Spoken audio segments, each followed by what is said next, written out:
Paris, novembre 2002.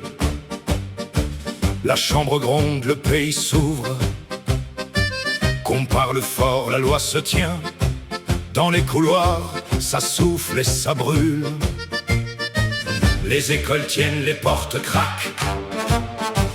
Dans les villages, les mères s'inquiètent. On dit, l'enfant doit lire au jour sans autre main que celle de la République. La loi de 1901 se dresse au centre du combat. Autorisation, fermeture, et chaque camp serre ses drapeaux. La loi de 1901, la loi de 1901, soumettez-vous à la loi.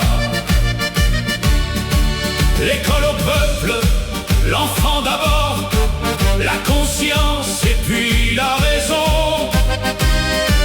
La loi de 1901, la loi de 1901. Les congrégations lèvent les bras. On parle d'ordre venu d'ailleurs. Des journaux crient à la violence. Des élus disent, gardons la mesure. Dans les foyers, on signe des feuilles. Des pétitions passent de main en main. Une école ferme, une autre attend, et le soir tombe sur la peur du lendemain. Les républicains veulent la fermeté. Les modérés craignent la fracture. Dans les campagnes, l'orage monte, et chacun voit le pays se fendre. La loi de 1901, la loi de 1901, soumettez-vous à la loi. L'école au peuple, l'enfant d'abord, la conscience et puis la raison. La loi de 1901, la loi de 1901. Entre l'État et l'hôtel, il y a des cahiers, des bancs, des voix. On dit protéger l'avenir, mais l'avenir a le goût du choix. Et la tribune frappe en retour, sous les regards, sous les vieux drapeaux. La France avance à pas tendu, sans savoir encore son nouveau mot. La loi de 1901, la loi de 1901, soumettez-vous à la loi. L'école au peuple, l'enfant d'abord, la conscience et puis la raison. La loi de 1901, la loi de 1901.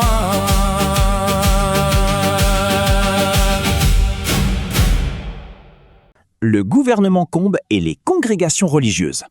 Paris, 16 novembre 1902. Depuis plusieurs mois, les débats sont vifs autour de la politique menée par le président du Conseil, M. Émile Combes, au sujet des congrégations religieuses. Le gouvernement entend faire appliquer strictement la loi du 1er juillet 1901 sur les associations qui oblige les congrégations à demander une autorisation officielle pour continuer leur activité. Cette question touche particulièrement l'enseignement.